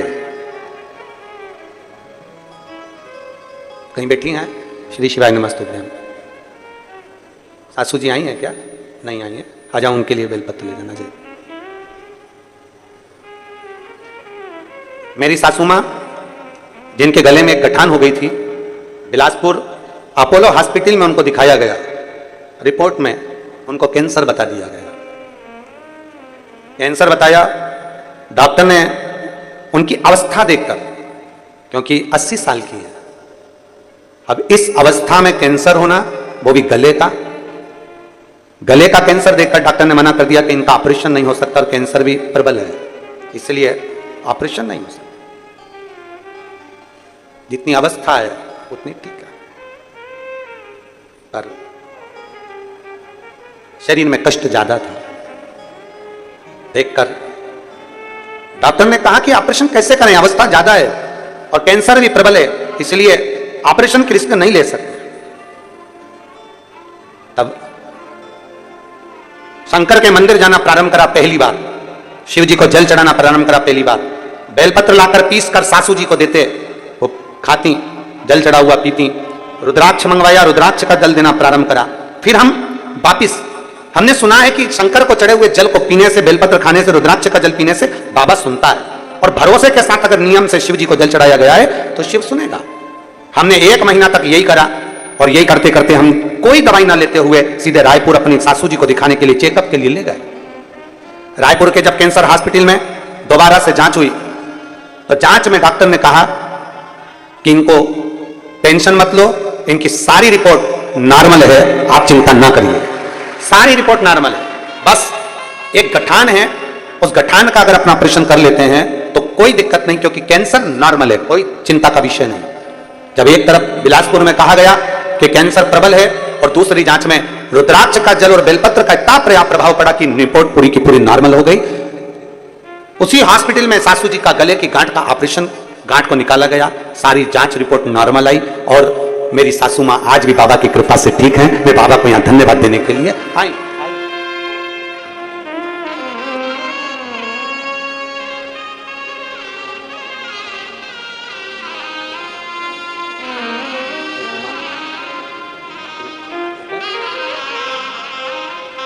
एक विश्वास के साथ, भरोसे के साथ शिव की स्तुति करिए। डॉक्टर ने कह दिया बिलासपुर में कि कैंसर प्रबल है और बड़ा प्रबल है, जितना हो जाए सेवा कर लीजिए, पर विचार करा एक बार तो बाबा पर भरोसा कर देखें, एक बार तो जल चढ़ा कर देखें, शिव के प्रति जागरूकता का भाव रखकर जल चढ़ाना पड़ा, विश्वास के साथ। और अंत समय प्रभु आना पड़ेगा, वचन दिया तो निभाना पड़ेगा। आए ना आए प्रभु कुटुंब कबीरा, अंत समय प्रभु आना पड़ेगा, वचन दिया तो निभाना पड़ेगा। अंत समय प्रभु आना पड़ेगा, वचन दिया तो निभाना पड़ेगा। एक शिव भक्त की ओर दृष्टि करना, शंकर भगवान का भजन करने वाला, शिव को एक लोटा जल चढ़ाने वाले पर कुदृष्टि, बेकार दृष्टि डालना बर्बादी का लक्षण है, बर्बादी का लक्षण। राजकन्या को देखकर राजपुरोहित ने सोचा मेरा विवाह हो जाए, जैसे देवर्षि नारद ने विचार कर लिया था कि इस कन्या से तो मेरा विवाह हो जाए। गए भगवान से कहा मेरा जिसमें भला हो ऐसा मेरा मुख बना दो, उनको बंदर का मुख दे दिया। इसके लिए क्या करा भगवान ने? तुरंत जो इसने विचार करा तो राजा ने पूछा बताओ ना मेरी बेटी का भाग्य क्या है। बार बार राजा पूछ रहा है, इसने भाग्य पढ़ लिया था कि बड़ी सुलक्षण है, बड़ी अच्छी है, बड़ा प्रबल भाग्य है। इसने अब राजा को भाग्य बताना प्रारंभ करा। तुम्हारी बेटी जिस लड़के के साथ ब्याहेगी उसका पूरा कुल डूब जाएगा, बर्बाद हो जाएगा, और जो तुम अगर बेटी का दान करोगे तो तुम्हारा भी पूरा कुल डूब जाएगा, बर्बाद हो जाएगा, पूरा कुल डूब जाएगा, बर्बाद। राजा की आंखों में से जल बहने लगा। मेरी बेटी का भाग, ये मेरी बेटी का भाग, जहां शादी करेगी उसका पूरा कुल डूब जाएगा, पूरा कुल। और मैं कन्यादान करूंगा तो मेरा भी पूरा कुल डूब जाएगा। ये मेरी बेटी का भाग्य है, ये मेरी बेटी की किस्मत है, ये मेरी बेटी का भाग्य ऐसा हो सकता है। रोने लगा राजा। कुल पुरोहित से पूछा गया आप बताओ मेरी बेटी के लिए फिर मुझे करना क्या पड़ेगा, मैं क्या करूं, इसका कोई हल निकालिए, इसका कोई उपाय बताइए। कहा इसका एक उपाय है, लकड़ी की एक पेटी बनाई जाए, लड़की को पूरा आभूषणों से, सोना चांदी हीरा पन्ना माणिक मोती से उसको पूरा जेवरों से सुसज्जित किया जाए और लकड़ी की पेटी में इसको भरकर पानी में, नदी में छोड़ दिया जाए, सुसज्जित कर आभूषणों से। देखिए जरा, वो लड़की ने रोज शंकर भगवान का श्रृंगार करा था, तो आज पुरोहित ने कह दिया कि इस लड़की को सुसज्जित कर कर, श्रृंगारित कर कर, माणिक मोती सोना चांदी से, अंबारी से सुसज्जित कर कर, उस बेटी को सुसज्जित कर कर, सोना चांदी माणिक मोती से उसको पूरा सजाकर लकड़ी की पेटी में उसको रखकर उसको पानी में बहा दिया जाए। महाराज मेरी एक ही तो बेटी है और मेरी एक ही बेटी, और उस एक बेटी को मैं ऐसा कैसे कह सकता हूं। अब आगे तुम्हारी मर्जी है। भय दिखाया, भय,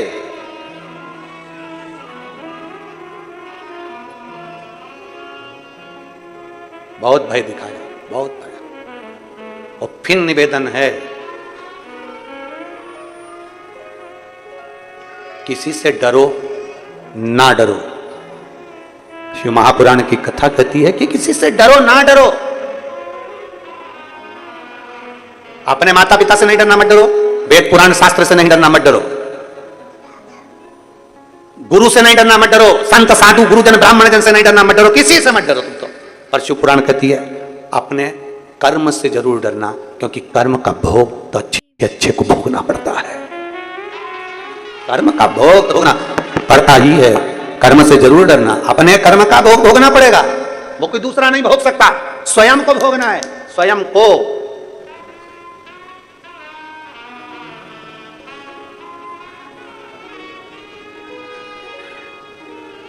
कई कथा ऐसी हैं जिसको हम व्यासपीठ से बोलना नहीं चाहते, और यही संसार सागर की, इसी संसार सागर की देखी हुई, आंखों से देखी हुई।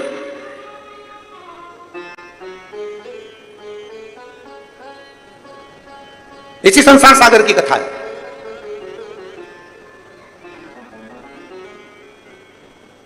एक एक एक डॉक्टर बड़े प्रसिद्ध हैं, और उन डॉक्टर प्रसिद्ध डॉक्टर के दरवाजे पर एक नर्स एक बेटी एक सेवा करती है, सेवा करती। अब जितने भी मरीज आए ना तो उनको देखकर हंसती है, बहुत। और उसके रिश्तेदारों से कहती नाटक कर रही है, तो ये तो नाटक कर रही है, ये तो नाटक कर रही है। ये कथा नहीं है, ये उसी ने अपने पत्र में खुद ने लिखा, और हम स्थान का नाम नहीं बताना चाहते। और वो पत्र पढ़ा तो वो नर्स जो थी उसकी भी आंख में जल भरा हुआ था, उस सिस्टर की आंख में भी जल था, हंसती थी। उसने खुद लिखा कि मेरा दोष है कि मैं दूसरे को देखकर हंसती थी और कहती थी ये बहाने कर रही है, बहाने।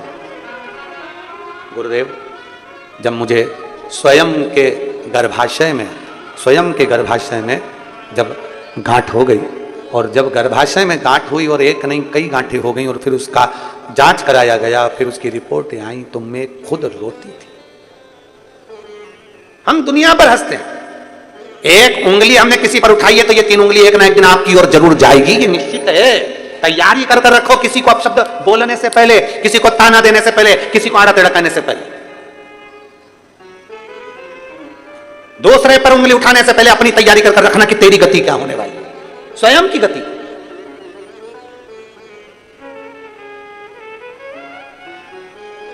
अपनी स्वयं की गति क्या है। आज खुश हो जाओगे, आज प्रसन्न हो जाओगे, आपकी सत्ता है, आपका वैभव है, आपकी कुर्सी, आपका पद, आपकी प्रतिष्ठा, आप पद पर बैठे हो, आपकी प्रतिष्ठा, आप खुश हो जाओगे। पर एक दिन जब ये कुर्सी चली जाएगी, ये पद चली जाएगा, प्रतिष्ठा चली जाएगी, हर व्यक्ति उगता सूरज ढलेगा, तो एक दिन जरूर जब आप जाओगे इस कुर्सी से, इस पद से, इस प्रतिष्ठा से, किसी का भला करा होगा ना तो वो तुम्हें आज नहीं तो कल कभी ना कभी तुम्हारे एहसान को, और किसी का बुरा करा होगा तो वो मरते दम तक बद्दुआ ही देता रहेगा, बद्दुआ ही देता रहेगा, अपशब्द कहता ही रहेगा। भगवान ने अगर आपको अच्छा बनाकर भेजा है तो इस कुर्सी का, पद का, प्रतिष्ठा का, सत्ता का, वैभव का कभी सदुपयोग कर देखिए, कभी सदुपयोग कर देखिए, कुछ अच्छा कर देखिए, ज्यादा नहीं, थोड़ा सा। मत हंसो किसी पर, मत कहो अपशब्द, मत ताने दो किसी को, मत आड़ा टेढ़ा बोलो किसी को।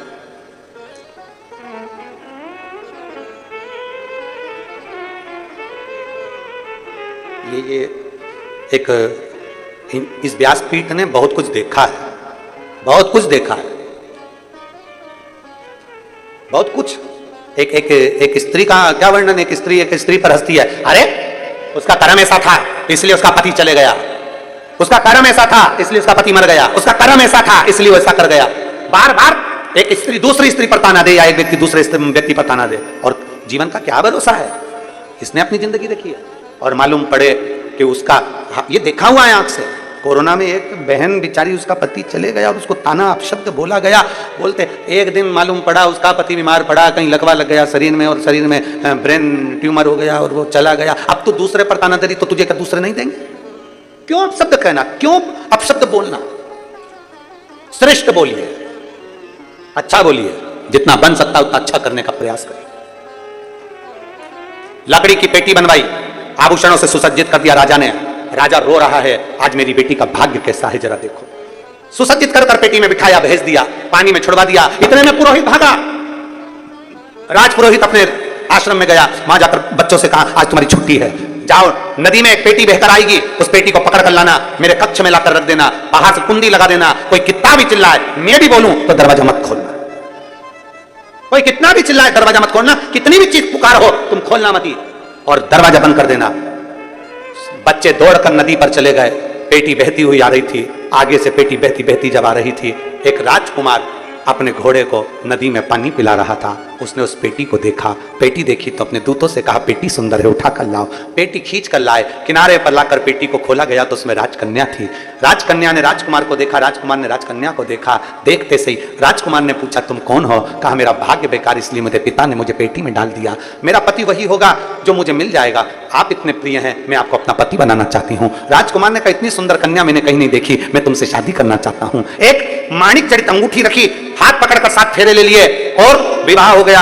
अब राजकन्या ने विचार करा मेरे पिता की पेटी है, इसको खाली कैसे भेज दूं, कुछ तो करिए। राजकुमार ने कहा चिंता मत करो। गया राजकुमार घोड़े पर चढ़कर एक भालू को पकड़कर लाया, पेटी के अंदर भर दिया, भरकर बंद कर दिया, पानी में छोड़ दिया।